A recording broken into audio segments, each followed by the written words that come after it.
So this is the bonus track. I had a conversation with one podcast host, and he's talking to me for half an hour afterwards, and I'm like, "Hey, you just had another show right there." So so this story didn't make the final cut. So this will be the PG-13 story that didn't make your podcast. My first sermon.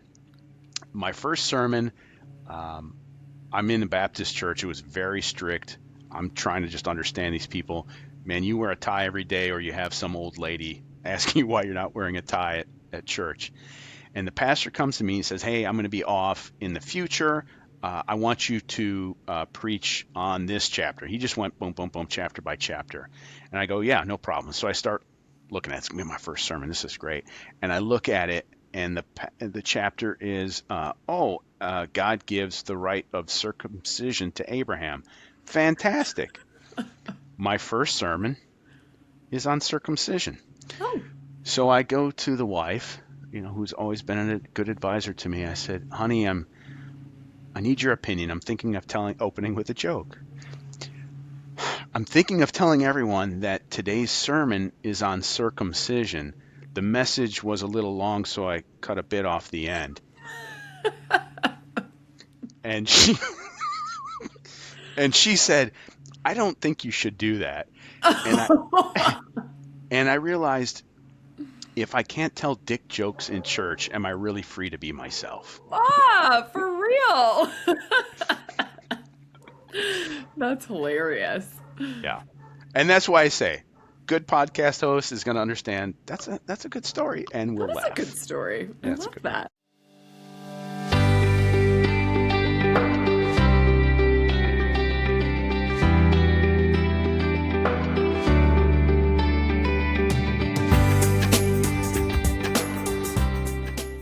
Welcome back, everyone, to Radiant Resilience. I have with me today Eric Robinson. Eric spent a dozen years in Christian ministry before leaving the pulpit of his Baptist church to join the FBI, where he worked violations such as drug cartels, Chicago gangs, crimes against children, financial crimes, and national security. Eric served 15 years as a SWAT operator and recently wrote a book detailing some of the extraordinary cases he was involved with and how he integrated what he learned from ministry into his work in law enforcement. Doing well, Tawny. Thanks for having me on. Welcome, Eric. How are you today? Yeah, thanks for coming on. I think this is going to be a really interesting conversation. Yeah, It sounds like you've hopefully lived a there's a very little bit interesting left, life. but sure. Yeah. So go ahead and, wherever you feel like is the right place to start. It was a hot day in August. In your journey in life. We had just landed on the moon, and my mother gave birth to me, having missed her sister's wedding, and she never forgave her for that. And that was 57 years ago. But anyway, I got into ministry. I was always that precocious kid who knew all the answers in Sunday school. My parents did a nice job raising me. And as I went through college, I thought, okay, this is more personal. Maybe I should do something with this. And so got into ministry from there. Followed the usual route of youth pastor, and then got a job as an assistant pastor, and then planted a church, Baptist church in Western New York. That was 1996, I believe. And started a church with a small group of Christians, and I told them, if we're going to be welcoming people in, and if God's going to judge us, have him judge us because we gave too much grace to people. And the church was successful. We did well by all the metrics, numbers, and really reaching people. However, I did not learn how to separate myself from other people's problems. So when they came to me with the usual, "Hey, pastor, I'm struggling with this," I just held on to it. So for 2 years, every single day, I had a stress-related headache. And it came to a point where I told my wife, I need to find a job with less stress. And so I joined the FBI. It was. It was just different. I mean, it was different. I have plenty of stress in the FBI, but I didn't care about the bad things. I was able to get through it. So the day that I got accepted in the FBI, headache stopped. I thought, okay, this is the right decision. Do you think it was because maybe there wasn't as much of that personal relationship there? Yeah, so the church, you had more personal interactions with these people. You knew them really well, and then they came to you with your problems, and it was just too much. I mean, there was nothing different than other pastors have.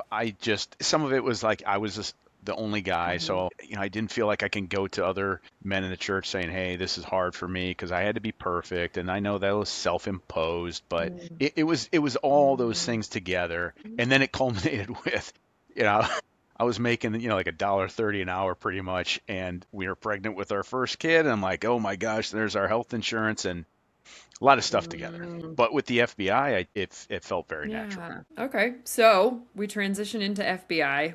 I mean, did you have the schooling and Well, background for that, or I did you have did to have do the schooling stuff and in background, between? I think, in this sense. My wife and I had gone to Okay. graduate school. I studied Islam.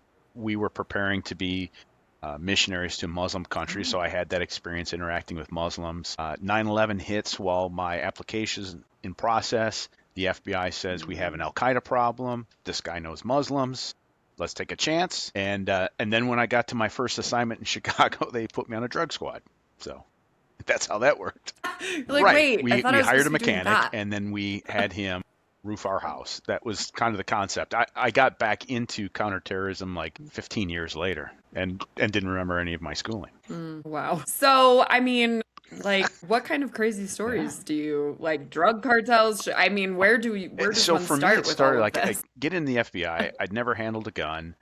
I was trying to gather this concept of Wow. this huge organization, all the things they can do, all the positions. 24 years in, I estimate that maybe I understand 75% of it because there's always something, some new Mhm. technology, method, person who's an expert that you find out just because you happen to bump into someone. And I was introduced Mhm. to this very fully. I was grateful for it, working drugs for 5 years in Chicago, and I counted time not by calendar months, but by what wiretaps we were on. Because immediately we're tapping phones, and I'm Wow. learning, from the senior guys doing this of this is what it's like, this is what it takes. And so every day I'm either in the wire room listening to someone's phone calls, or I was out on the street doing surveillance in support of the phone tap. So right off the bat, I got all the adventure that I thought I was going to get. Yeah, I imagine so. I mean, so was it more, it was So more street what drug the type FBI stuff? does, we are tasked with enterprise investigations. So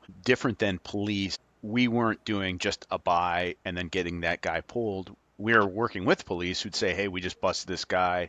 He says he's willing to work, and now that guy is going to buy off of that guy. Now we have him. Rather than arrest him, we use the phone call, which is dirty, and now we get on his phone, and now we hear this guy has kilogram weight of cocaine. Now we're hearing, oh, he's getting it from this guy who gets 20 to 40 kilos. And then we're sending that down to the border where they can get up on guys too. I bet having all that information is just wild. Like the things you saw and heard, and like, we all hear about it in the news or Yeah. whatever, but And we're and not it's like it was in very it. voyeuristic to be just sitting there listening to people's calls. And then doing search warrants where you have access Mm, to every corner of their house, electronics, and so you find out a lot about people, and it's all sexual. It's never not. One of the phone taps we were on, mhm. we were listening, and the wife calls the husband, who's a major dealer, and she says, "Honey, our son found that videotape we made. Why was it in the VCR? That one, that's only for us." And so I'm listening to, this guy sells a lot of cocaine, and yet he also Oh has my problems with the God. wife now because he was watching their sex tape alone. It's Criminals are wild. people I too. mean, They have wives and kids and well, issues, sure. and Yeah. you learn that. Yeah. I mean, did you learn a lot about humanity doing that job? I mean, because you're more involved in parts of people's lives than that Yeah, they think there's no a one's lot to listening, no one's that. paying It, attention. it, it I mean, it's almost like you're, behind them or hearing their thoughts. There's much going on. And there's things you learn about of just what people are willing to do, circumstances they get put in.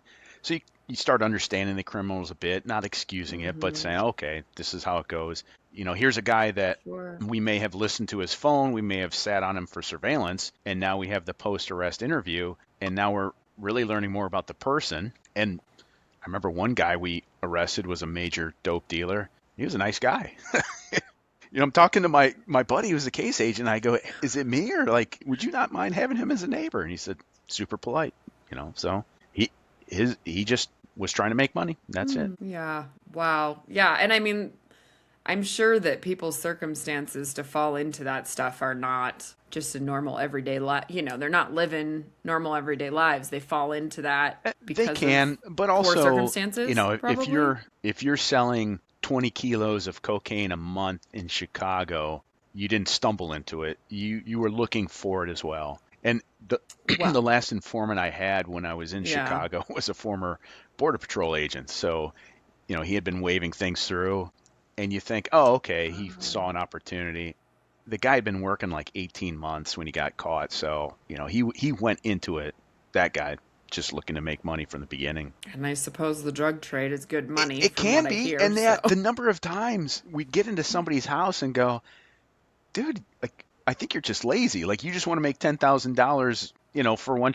Yeah. If you got a job, you could Quick. afford this house with a job. You don't have to sell dope too. So, Were a lot of them, I'm curious, were a lot no, of on no, using the like, drugs or just so I selling worked them? the cartels for 5 years, and these were guys who they would strictly just bring in heavy weight. Then they had buyers who would then break it down from there. And then for about a year and a half, I worked gangs in Chicago, and they were the buyers from the guys I had worked previous. Like, they're the ones who would buy a half a brick at a time and then break it up, bag it up, and send it to their guys from there. So I kind of Mm. worked it reverse, where I was going after the heavyweights and then to the more violent ones who were selling smaller amounts. Oh yeah. They were more Oh yeah. violent We had to be than the careful of, heavyweights? they had shorties on the corner. Jeez. They would shoot.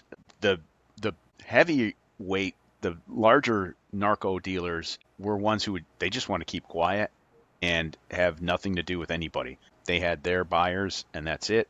They rarely lived like a big Scarface type life. They just sold and went about business. Interesting. So a lot of that is Yeah, well, Hollywood making that's it look boring.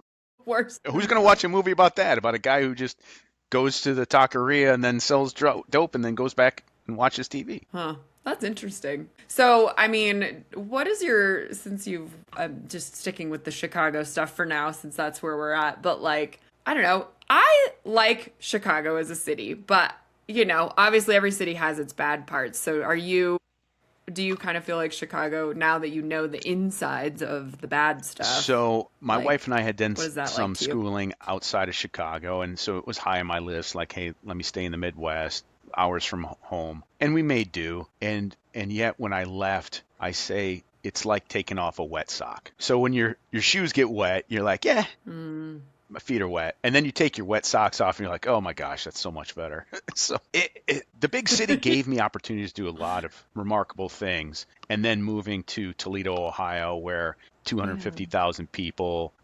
I live on 5 acres now. Like, it's quiet. And you could affect Mm, your community positively. We did one gang roundup in Chicago where mm. I think it was like 56 guys we arrested, and that corner was not any Whoa. safer. So, like, you can do this, and what does it matter? That's really Yeah, interesting. yeah. So somebody else There's just kind of took up the other reins? gangs Is move that, in, or huh? other individuals from that gang move up, and they just fill the slots, and it goes on. That's kind of frustrating for you. Yeah, You're doing all this good getting these guys off the yeah. street And and with then that, it and with just the happens drug war, anyways.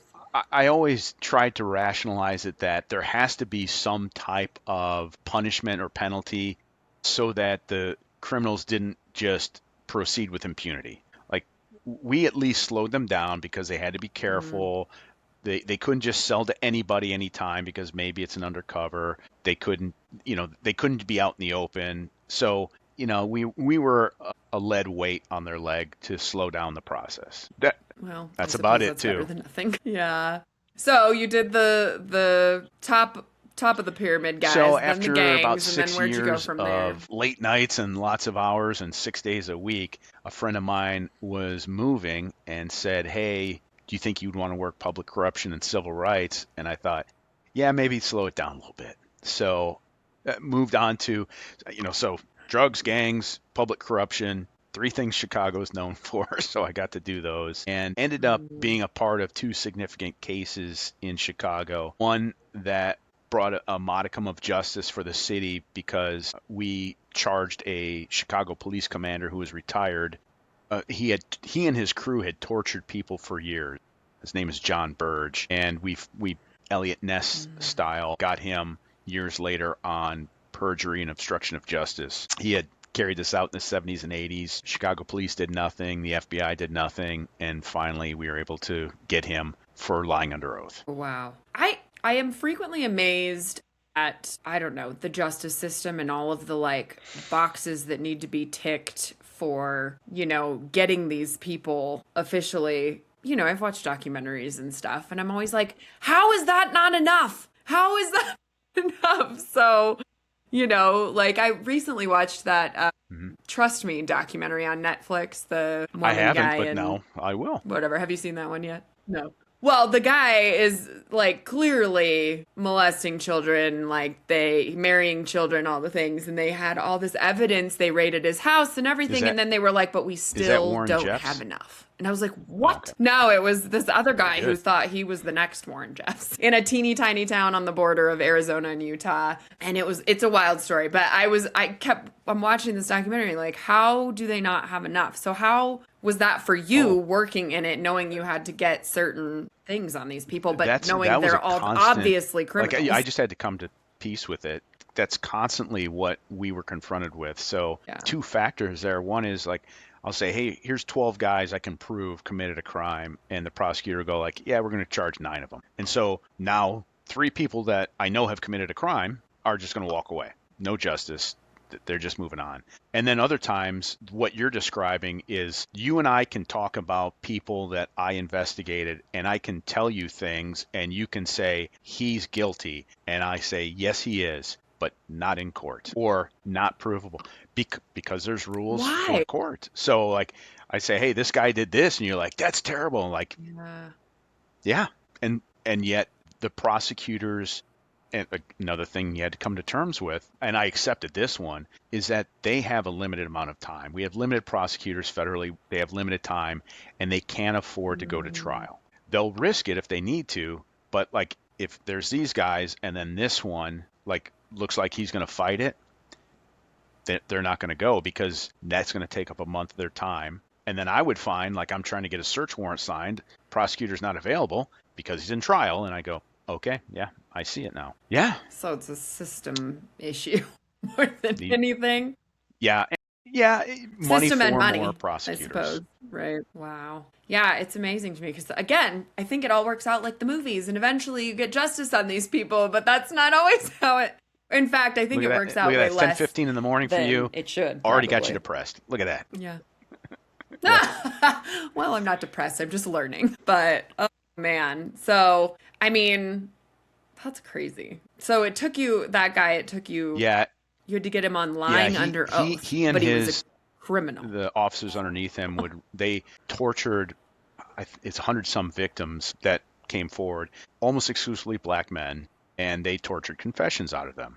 And so our job, my Man. buddy Jake and I, along with the rest of the team, we were going around interviewing these victims, and these victims were almost always actually criminals. So they had served their time, but you can't torture them. Mm. Like, yep, this guy is a Yeah. rapist, but you can't torture them as the police. And so John Burge was sued federally, civilly, and during that suit, he said, I know nothing about torture. And so if we could prove that he did know because he carried it out, we could get him on perjury and obstruction of justice. And just under the line, we did. And for that, that case won the Attorney General's award. Oh, wow. Nice. Man. So you said you worked Yes. on crimes against children. Yes, Was that the hardest thing you in worked a on? couple of ways. One for the obvious, and Mm. one because it was frustrating. Because the victims there were Mm. hard to deal with. So in the Toledo office out of the Cleveland Mm. division, our mandate was mainly to try to get pimps who were trafficking teenage girls, and they weren't good witnesses, Mm. and they were hard to corral. And I got spit on and slapped and sworn Mm. at because I'm trying to separate this Oh, 15-year-old girl wow. from this 27-year-old man who is the love of her life. So that part was difficult too. Oh, man. So I would just try to connect with them. And I remember working with my partner Laura, who's did a great job. She was so patient with this, and just seeing her aghast when we were driving one gal, 15-year-old, around the neighborhood so she could point out places where she had prostituted. And she goes, I could really use a cigarette. And I go, I got cigars in the car. And so I was smoking cigars with a 15-year-old girl in a parking lot. And my partner's looking at me like, what are you doing? I'm like, she has sex with men. It's okay Mm. for me to give her a cigar. But, trying to build rapport any way that you Yeah. can Yeah. so you can get, So that you can get them to so talk. ultimately you can get these men who are taking advantage of them out of the system. The difference between you and me and them is you meet a teenage girl who's a runaway who's prostituting, and we go, let me help you. Whereas they go, fantastic, Right. this is my opportunity to make money, and they latch on. Man, that's really sad. So that does that happen a lot more than I Probably. think it Uh, does? and just to clarify Yeah. too, the idea of trafficking, most people think somebody's taking Liam Neeson's daughter and putting her on a yacht, but it's what we had seen. It's almost exclusively a girl who runs away, comes from a terrible home. There's never been an adult in her life that had any value, and now she needs to make money, and so she's prostituting already on her own. And then along comes a guy who is in this business or wants to build his stable, and he says, look, I can make you more money, I can protect you, I can set up your posts on the website. And he's not many times not forcing her to do anything she hadn't started doing in the first place. And that's why we would have so many pimps go to Interesting. trial, because they're like, I didn't do anything, like she was doing this already. And there's other cases too, of course. Yeah. Yeah, for sure. But and then it sounds like those girls were Yeah. manipulated quite a bit by those guys I, then. They the 15-year-old yeah. year old girl. I mean, she may be more Yeah. streetwise than you or I were at that age, but still not wise. She, And you and I are looking at yeah, it going like, this yeah. guy's a piece of shit. And then, let me get you away from And that. what And then we she's like, no, saw no. so often was, that initial, like, they're screaming at me, and I had snotty tissues in my Tahoe, and because this is so terrible. It took some time, almost like a deprogramming, that they have to get out of that. Then they look back and go, okay, yeah, Hmm. yeah, he was a piece of shit. The repair that comes after Well, that and trauma, that that's was probably one. brutal for We could them. find the girls, we could arrest the pimps, but then I remember the first time we recovered a teenage girl, and I was like, well, hell, what do we do now? Like, you're gonna are you gonna Yeah. send her back to the foster home she She just has ran nowhere to away go from? now. Okay, she's gonna run away. We don't want to arrest them, but sometimes we did, because that's the only way to hold them until we figured things out. And we worked best Mm. when we had some coordination with some NGOs, some non-governmental organizations who's like, hey, this is my charity, this is my mission, this is my halfway house. And then getting tips from guardian ad Okay. litems who represented them as attorneys in court, or juvenile detention center guards saying, hey, I noticed when she came in, she had a phone that she shouldn't have. Like, it's way too expensive. Or there's a 27-year-old man who dropped her off and seemed to be, watching her as she went in, or whatever it might be, to pick her up. And that working together is when we worked best. Man, yeah, I suppose then you're like, okay, we saved Yeah, this girl. yeah, Now you're on your own. Man. And they've got to, like you said, reprogram themselves to not be doing, not go back. Did any of them go yeah, back into it again with yeah. A some lot other of pimp? times I had Yeah. we were going after one gal, and we had just missed her. We thought she was at this notorious motel, and so we set up a sting because there was another woman, 22 maybe or something, who was posting for her. So we set up a sting to get her so that she could help us find the girl. And I remember, as we got her, we could have charged, like, we literally could have charged her with human trafficking because she was supporting and promoting this girl's prostitution. But the whole point Mm. was, look, let's just find the girl. And so, I take her out of handcuffs and I say, hey, man, you want a sandwich? Let me take you to Subway. And we sat down, on my bumper, and we're talking. And she says, my dad has abused me since I was 2 years old. Do you think that's why I do what I do? I'm like, yeah, I think so. And now we're just turning her back because she's not sleeping on my couch. Like, if I give her $20, like, what's that going to do? And Yeah. just have to get past that and move on to the next goal. So now it's 10, now it's Gosh, that's got to 10:30 be your so time. hard. And now I've definitely depressed you. We live in a sad world. There's a lot of scary things out there. And I think it's easy when when a lot of people live sheltered from that. So, like I said, we see it in the news, you hear about it, things like this are happening, but like if it's not happening to somebody close to Yeah. you, it's easy to You're turn your not sitting blinders down on having a, and 6-inch Subway, not pay attention. Italian with oil or whatever that we had that day. But, it was that, and it was the regular interaction with the teenagers too, that like there were some that we knew they had prostituted before or they were at risk. And so my partner Laura and I would go talk to them. And I recall one time talking to this gal, and we're at her grandmother's apartment, and it's tiny. And so there's four of us sitting knee to knee, and Granny's right there. And the girl says she can't hear a thing. And just surreal that while we're sitting here and she's telling us all about having sex with strange men, and Granny's just sitting here like this, can't understand a word. And then when we left, Laura just let out a howl because the whole time she was wearing a T-shirt that said "Mountain Dew Me" with the logo, and Oh that's a life gosh. I never interacted with as a sheltered young Christian man. Yeah. Yeah.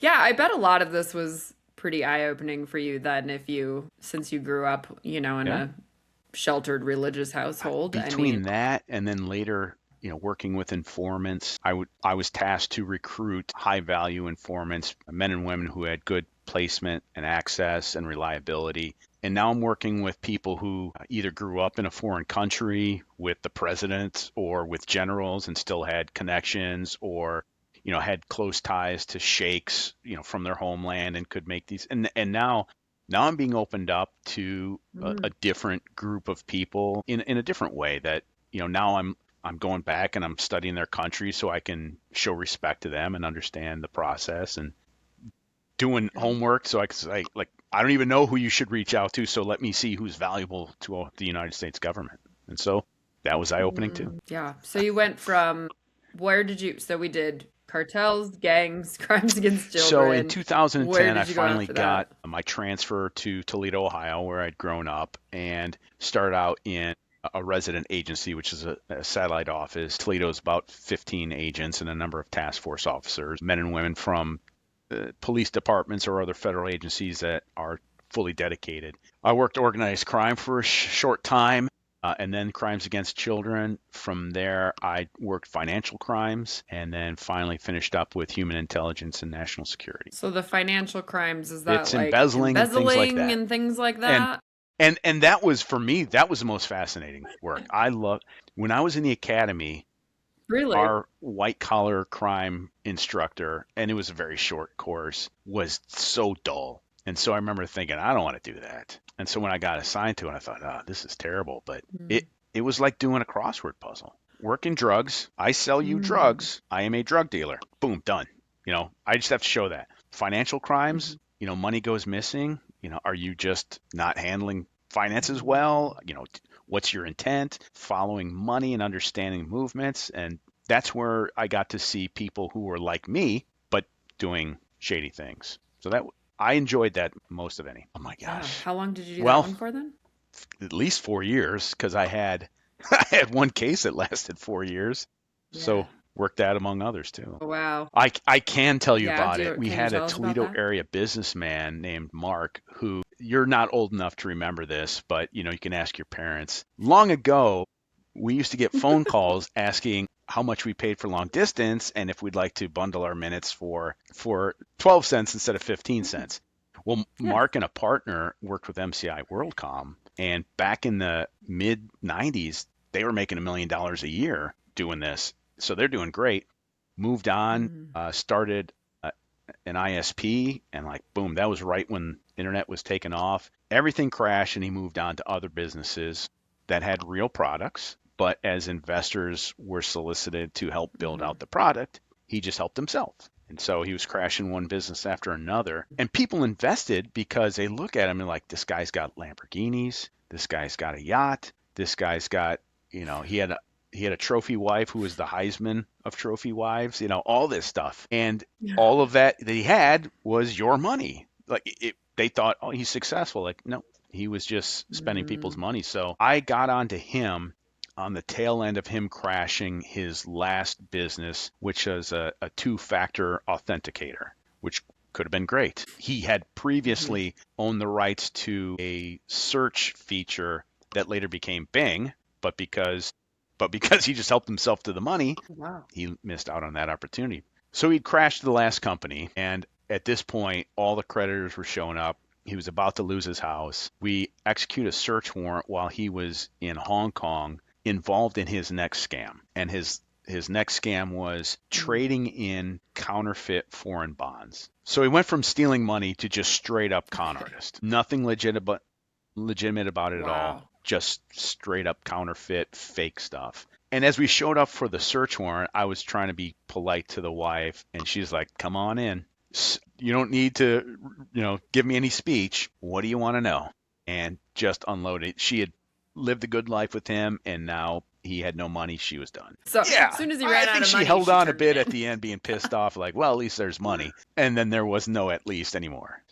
So Yeah. he was involved in this crazy world that I Man. got to find out about. And I had to go to school. Like, I'm talking to guys from the SEC to learn, like, how does this all work? I'm talking to guys from Fannie Mae so they can explain the bonds that he's representing, and then I'm also talking to some of the other brokers in this crazy world, and they're all silly. And one woman I talked to, I said, "Do you believe this stuff is true? Like these bonds that you're presenting that clearly look fake?" And she says, "Absolutely." She said, "In fact, I had a client that owned a quad." And I said, "What's a quad?"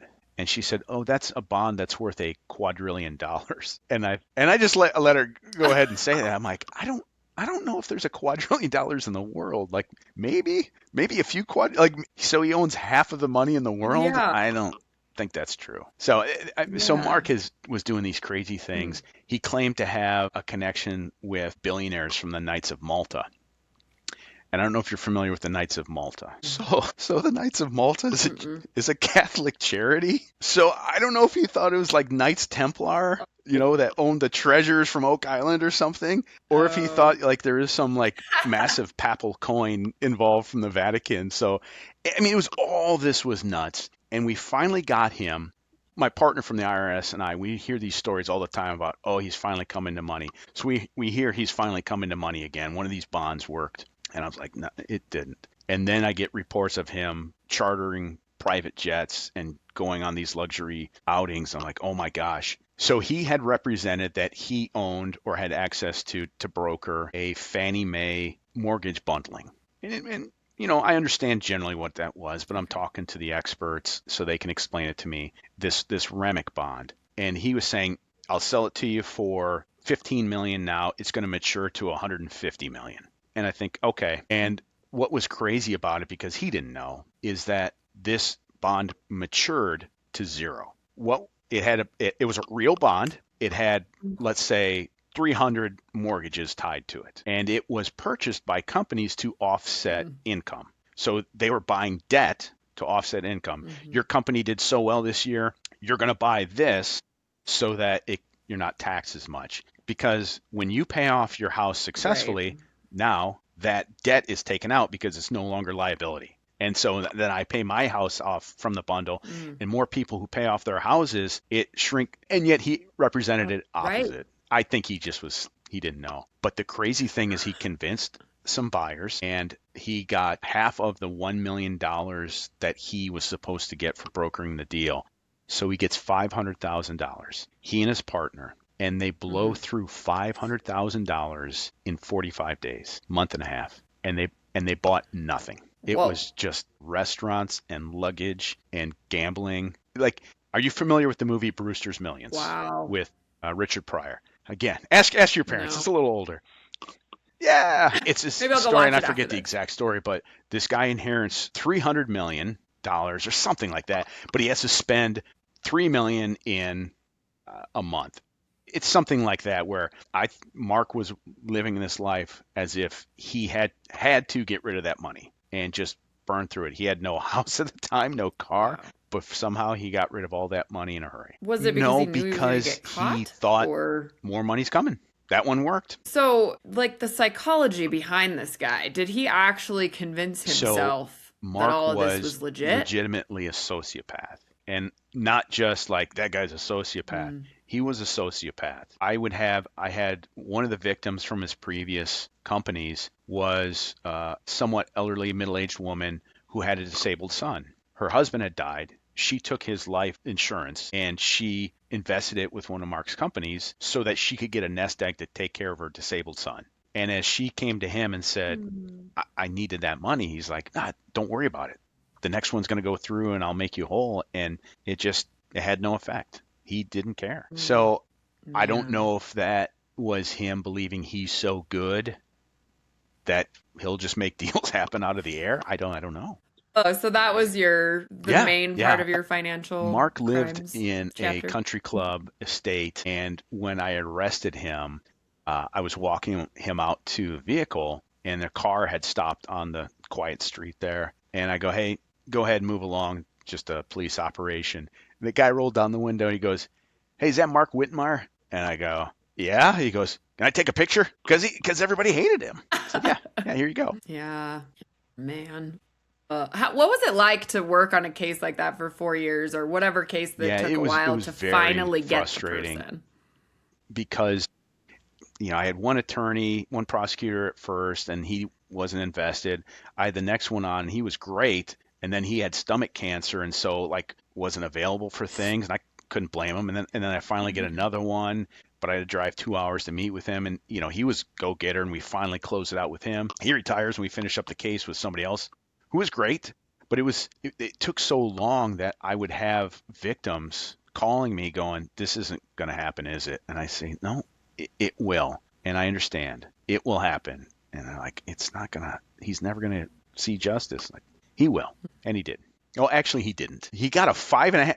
He got a 5.5 year sentence, which was way Shoot. like that was the plea deal. That was prosecutors wimping out. He got a 5.5 year sentence on a plea deal, and I think he served like 9 months, and then got released in 2020 because of COVID. All of those poor people that were victims And of then him, like that's and then he not got out and tried justice. selling fake And they'll bonds never again get their money immediately. back. Well, that's like Yeah, yeah. that He fire festival guy. He did that whole fire festival. I think he went to jail for a little bit and then got out and was doing the Yeah, same freaking thing and sociopath. filming it all. I'm so good, I'll make it work somehow. People are so fascinating to me. This guy had a group of Confederates with him that they weren't like a team, but like he was dealing with this guy and dealing with that guy, and it was just these misfit criminals. One of them was a pastor out of Corona, California, who, while we were working up charges, a member of his church brought their 12-year-old son to him, says, "Hey, he assaulted his sister," and the pastor and two other grown men then tortured him, which culminated him in them Oh my gosh. taking him out to the desert and having him dig his grave. And he got 2 years for that, Oh which I my think was gosh. light. He got more for that than he did on us. But this was a guy who had a company where he dealt in these fake bonds, and he named it the Ananias World Fund. And that's where he made a mistake, because pastor on pastor, I know the most famous Ananias in the Bible. And in Acts chapter 5, Ananias and his wife Sapphira are told to bring into the church like the money from the selling of their land. And they do, and they say, "Hey, is this Mm. all of it?" And they go, "Yeah, of course it's all of it." And God strikes them down for lying about money. And this pastor named his fund after that guy who lied about money. So, okay. Smart. Hey, buddy, I get Wow. your little Easter egg here. Man, yeah. I mean, knowing what you know about financial crimes, like how much of that is going on too on the internet nowadays? Oh, Like, yeah. I mean, people sending money for subscriptions and programs and I mean, I think that's Yeah, probably so more prevalent than ever, probably. I'm telling these big stories, but any agent could take hours and just talk to you about complaint calls that they've gotten, or walk-ins who say, "Hey, I had one professor come in and he's like, I think my girlfriend's been kidnapped." And his girlfriend is someone he's never met, but they talk on the internet, and he's given her a lot of money. And now she needs more money because this general who's from Somalia but lives in the United States. And I go, "Hey, man, she's not real." And he goes, he's like, "I know you would say that." The guy Yeah. was so calm and logical. He goes, I know you'd say that, but I'm in love. And there's 1,000 of those people who come in. people my age coming in and say, hey, can you talk to my dad? Can Wow. you tell him this isn't real? That type of a thing. Yeah, my in-laws are in their 70s, and we had a situation a couple years ago where they got a phone call that my husband was Mm, in jail for a DUI. And I was at work and they called me and they're like, "We have bad news. He was in an accident." And I was like, "What?" And we all lived this reality for, I'm going to say 45 minutes to an hour, hmm which seemed like forever at the moment. And I mean, there were all these things happening, but basically, these people told them to go bring them money, right? To get him out or whatever. And they claimed they had talked to him on the phone, but Mm, because of the hmm accident, that's why Yeah. he didn't sound like himself. His nose was smashed, like whatever. And he developed an Indian And accent as well so I even somehow. pulled in, Yeah. right, probably. I never heard any of these conversations. So I'm like, I leave work to come because I'm like, all right, I need to figure this out. My sister was there and Mm, her father-in-law is a judge. And she's like, well, let me call Clay and see if he can if he can find any information for you or whatever. And so I get other people involved and I'm like trying to figure this out. I'm on my way home and my mm. mother-in-law calls me and she goes, it was a scam. And not in that entire time, I wasn't none gonna of us ask. thought to call my husband.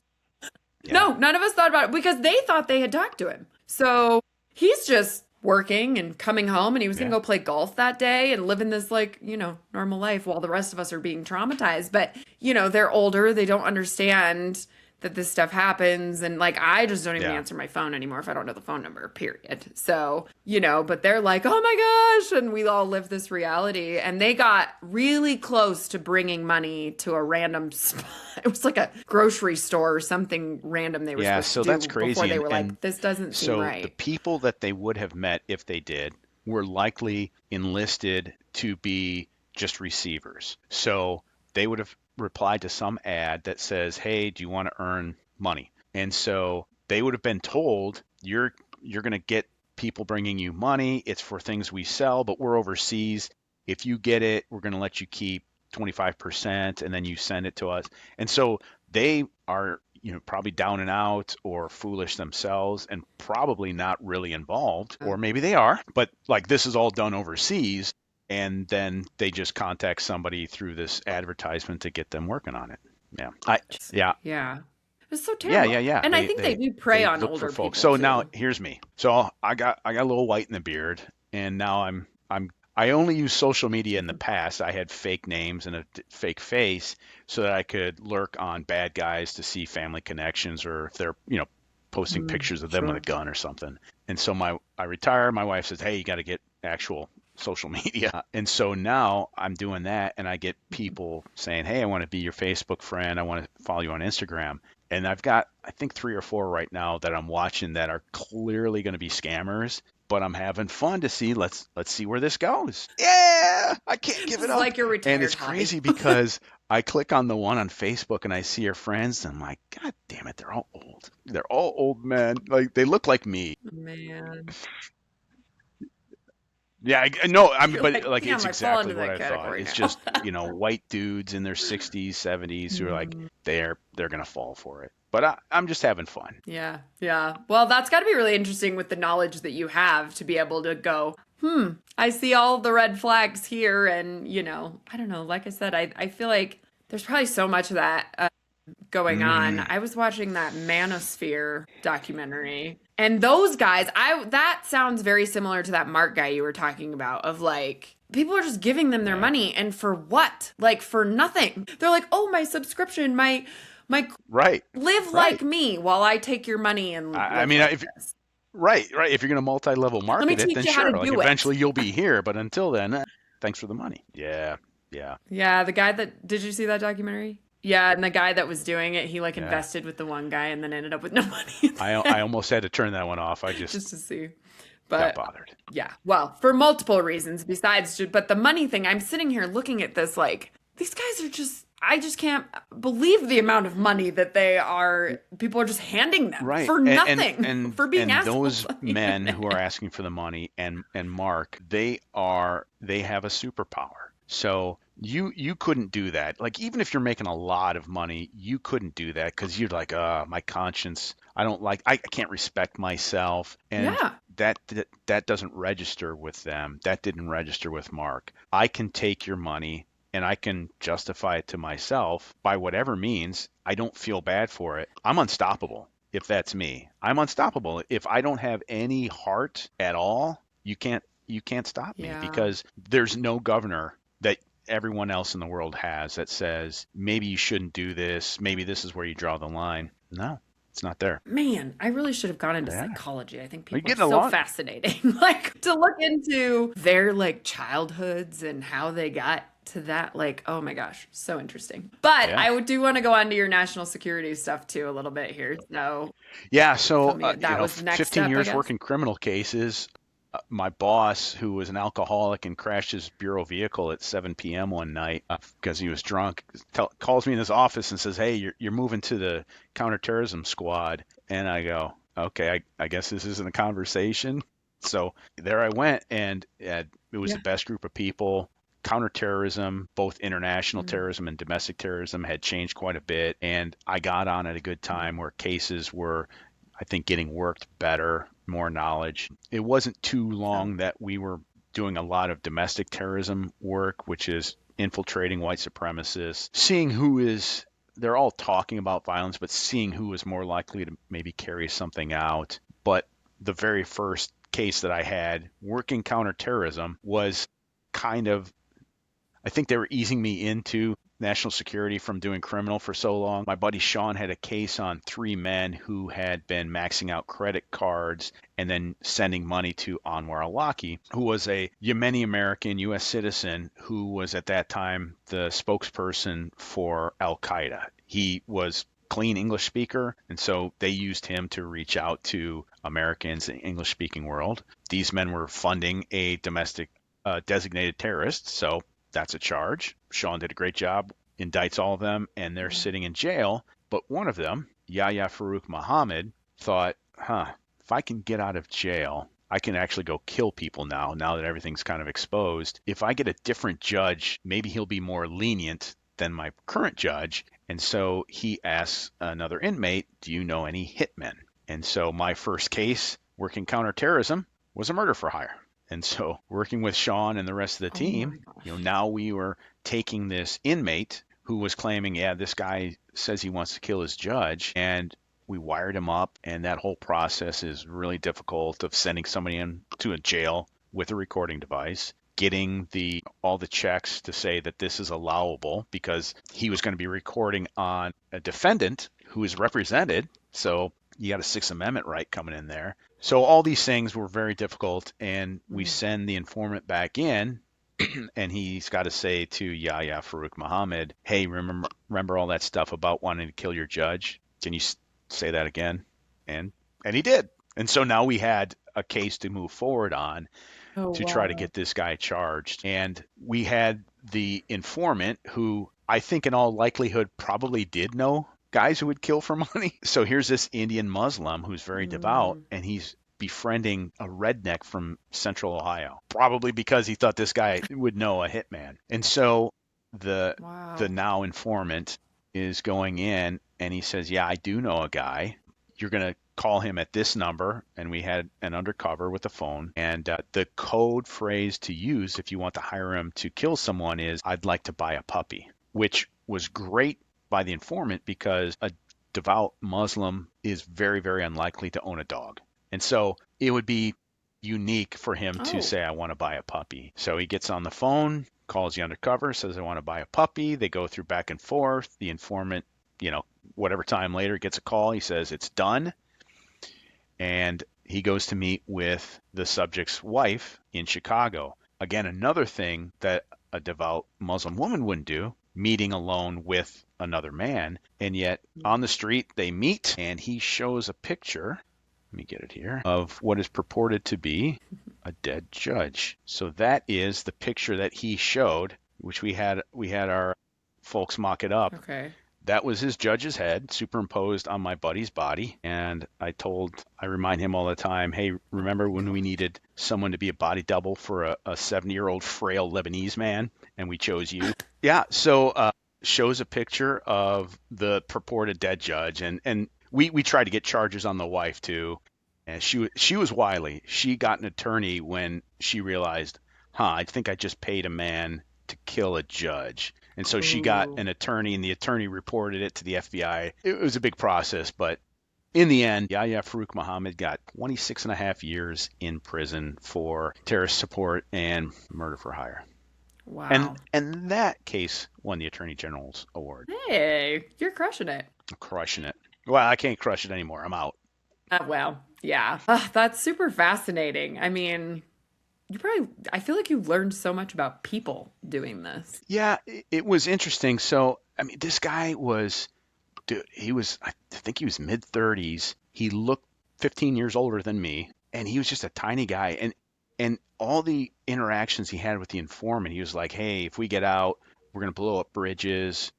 Here, I'm going to sketch a terrorist training center I want you to build for me in the United States. We're going to go to the Mall of America, and I'm going to kill as many people as possible. He just, now the lid's off. He started with, well, I'm just going to support Al Qaeda. And I think now that he had charges looming, he's like, let's do it. Let's go all in. And yet he was just a meek little guy. He's nobody you'd ever think of that way. Later on, because he had tried to get his judge killed, and through communications, he was locked down. Only communication was with his attorney. And then he petitioned the judge to meet with his wife. So Sean and I drove up to see him and to be chaperones for the world's least romantic date. As a husband and wife sat like 12 feet apart on other ends of a table, and we set up a camera to videotape in case he's passing Yeah. messages. And, just sit there while they're talking. And he was just absolutely harmless Hmm. and yet wanted to kill. But at the end, as Sean was taking the wife back, Yahya Farouk Muhammad, a legitimate terrorist, said to me, you have a magnificent beard. They Have do you? appreciate beards over They do. there. He said, have you ever seen a lion without its mane? It's not natural. Because a Muslim man Yeah. says you should have at least a fist full of a beard, and I had a even longer beard at that time. Yeah, my husband and I went to India many, many years ago, and we had a driver there who was he was Hindu, but he liked the Maharaja mustaches. Mm. And my husband at the time had a full beard, and the driver just kept being like, "You look like a Muslim. You need to shave that." And he was like, "Okay." So then he went. This is a whole other story, but he went and had it shaved at a little local barber and Yeah. fully shaved off. And we came back, and the guy was mad he didn't leave the mustache, but it was really funny. Like, they definitely appreciate Yeah. the beards are a staple there for sure. But yeah, that's fascinating. Do you think that guy would have actually gone and done all that stuff, or do you how much of that was talk? I mean, he was hiring the hitman obviously, but like he didn't have to actually carry out this action, so maybe he would have hired other people to do it. Oh yeah, I believe he would have. I mean, this Okay. is like a phone tap. He's talking to a person that he thinks is safe, and so he's Mm, telling him, like, again, the guy was like 5'5" and 100 pounds. So wow. he's not trying to mean mug and be a tough guy. Yeah. I think he was telling, this is what I want to Mm, do now that the lid's popped off. wow. The crazy thing about all this is that the informant was working with us because he wanted to get he had state charges. He wanted to get his time wiped away.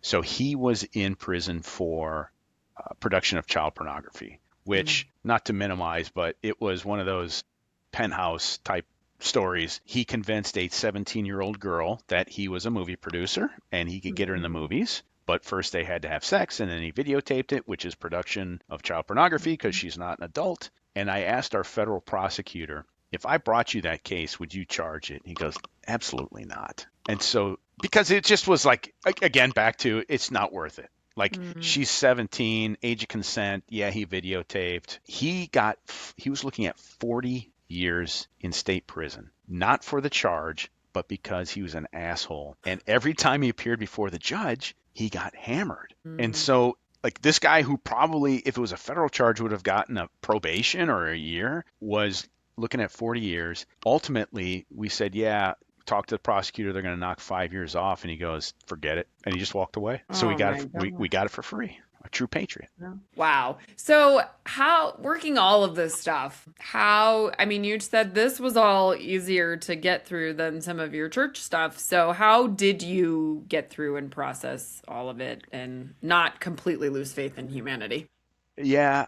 So I think it's twofold. One is that agents tell stories, and on reflection, I believe it's how we process things. So we Okay. tell these crazy stories, but they're really survivor stories. You're like, hey, remember that Mm, time we almost got killed? And you're like, yeah, and here we are. And mm, so, nobody's crying, but we're speaking out loud things that are inside otherwise, and we're confronting it that we went mm. through that. And again, Yeah.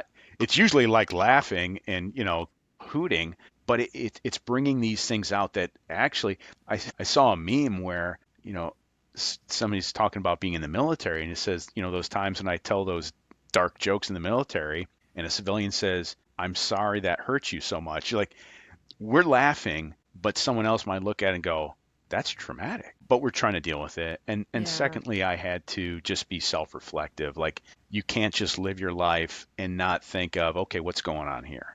Yeah. Not having some mindfulness of, is this affecting me? Because in Chicago, it was 5 years. All I'm looking at are Mexicans who are involved in drug dealing, and all Mexicans are bad because everyone I Mm, see is bad. And I had to have a chat with a buddy, like, yeah, this isn't right, right? Like, mm. help affirm to me that we know there's others who aren't like this. Yeah. Oh, so talking to each other is super helpful. Yeah, and it's people who understand. Yeah. They were right there too. So, okay, yeah, they get it and they can relate. Yeah, for sure. I mean, you can only go off of your personal lived experience, and when that was all of your experience was dealing with bad people most of your career, like that would be tough. So, Yeah, but it's also like saying, man, there sure are a lot of birds out here when you're bird watching. Like, you clock yeah. in the morning looking for criminals, and you're like, man, there's so many criminals. Like, yeah, that's what you're trying to find. And so when you find them, I guess don't be surprised. Yeah, yeah, for sure. So you're retired now and you wrote a book or Yeah. are writing a book? I wrote a book. It's with the FBI right now because they Okay. have to review it to see Yeah. that I'm not embarrassing them, which I'm not. I embarrass me more than anyone. So, do we have a release date for that? Yeah, it'll be released in early October. The Okay. title is Irreverend: From Okay. Saving Souls to Chasing Sinners in the FBI. And Interesting. so I tell some of these stories and we go into Yeah. depth on them. Yeah. Well, that'll be super interesting. I'm gonna have to go put it on my Amazon list. I'm assuming I can get it on Amazon. Yeah, well, I don't know what you don't get on Amazon. Yeah. Well, where's a better place to get it? Do you have a website and stuff Uh, like that? I do have a website. It Okay. is, hopefully you're ready for this. It's preachertobreacher.com. Okay. Nice. Is that also your Instagram handle? I should have gone with that. My Instagram handle. So again, I was using these bogus accounts after how many years Instagram's been around. My Instagram is _Eric_Robinson. I was surprised that was available. Like, Yeah, okay, that's true. yeah. Yeah, interesting. Well, this has been a very enlightening conversation. I've learned so much, Eric. Thank you so much for coming on here and sharing some of those stories. I'm really excited for your book to come out. I'm sure anybody getting these little tidbits will also want to read more. Do you have any parting words for my listeners before we go? Yeah, I would say this. I learned a lot in ministry. It was half the time that I spent in the FBI, and then the time I spent in the FBI was kind of broadening that concept of people. And on reflection, I look at many of the people I worked with in church were the same ones I was hunting down as criminals. The Mm, difference was this: the people in church would come to me and say, hey, Pastor, I've done this thing that's wrong and I want to change. I want to be a better person. And so we call it repentance. They're turning around. And the mm, criminals were the ones who were doing the same and going, I'm all in. Let's mm. do this. And we had to force ourselves into their lives to turn them around. So there's a lot of similarity in humanity. It's how you're going to change. Well, thank you so much. This has been really great. I've really enjoyed chatting with you. I, I've enjoyed it too, Tony. Thanks.